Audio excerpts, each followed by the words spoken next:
बच्चों, बहुत बहुत नमस्कार।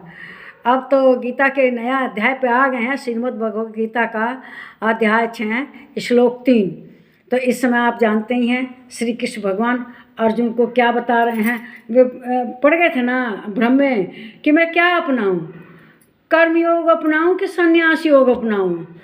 तो वे श्री कृष्ण भगवान ये कहते हैं, देखो वास्तव में तो कर्म योग और संन्यास योग दोनों एक ही हैं। दोनों की मंजिल कहाँ है? भगवान के चरणों में शरण पाना, चाहे भगवान में एकाकार होना, चाहे मोक्ष पाना, चाहे स्वर्ग पाना। समझ गए ना? लक्ष्य एक है, पथ है निराले निराले, मंजिल तो एक है। तो ये दो जो पथ हैं लगते हैं अलग अलग, लेकिन हैं योग। सन्यासी को वो नहीं कहता काम धंधा छोड़ के जाकर गुफा में कपड़ा रंगा के बैठ जाओ, नहीं। उसे भी हमने कर्तव्य कर्मों का पालन करना होता है। कर्तव्य कि उसे भी कहना, जब रेल में आदमी कोई यात्रा करने जाता है तो अपना कपड़ा उपड़ा सामान वामान बांध के तैयारी करके कर्म करता है कि नहीं? चाहे हवाई जहाज में कोई यात्रा करने जाता है तो अपने सब चीज़ ले लेता है कि नहीं साथ में, इस तैयारी करता है कि नहीं? तो वो कर्म है। फिर जाके जब हम हवाई जहाज में चाहे रेलगाड़ी में बैठ जाते हैं तब हम आराम से बैठते हैं। अब वहाँ हम ध्यान की अवस्था में आ जाते हैं। तो इसी तरह से ध्यान करने के लिए भी पहले कर्म करने पड़ते हैं, तब आदमी ध्यान के लिए बैठता है और तभी उसका सच्चा ध्यान होता है।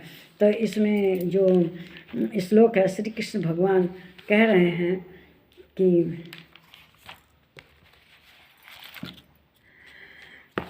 कर्म तो सब कोई करने हैं, चाहे कोई सन्यासी हो, चाहे कोई साधु हो, चाहे कोई बाल बच्चेदार आदमी हो, किसान हो, सबको करने पड़ते हैं। कर्म के बिना किसी का गुजारा नहीं होता। देखो कहते हैं, आरूरु मोक्ष मुनिर्योगम कर्म कारणामुच्यते, योगारूढ़स्य तस्य सम्यक् कारणमुच्यते।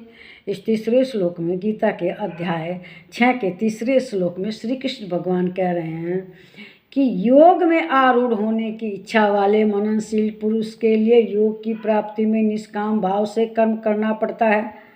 कर्म तो योगी को करना ही है और कर्म ही उसका, कर्म के ही द्वारा कर सकता है वो योग को प्राप्त।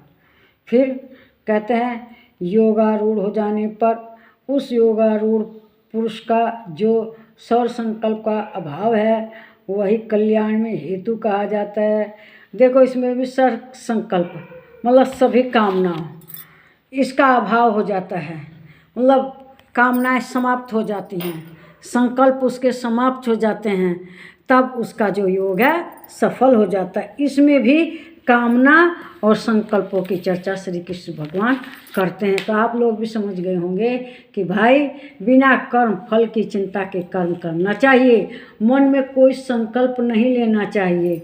अगर हम मन में संकल्प लेके कोई काम करेंगे, मन में कामना लेके कोई काम करेंगे तो वो हमारा, तब हम योगी सन्यासी नहीं हैं। समझ गए ना? जो सामान्य लोग हैं क्या करते हैं, भगवान की पूजा कर रहे हैं, छठ कर रहे हैं, कुछ व्रत कर रहे हैं, तो उसके अंदर एक कामना होती है कि मेरा काम पूरा होगा।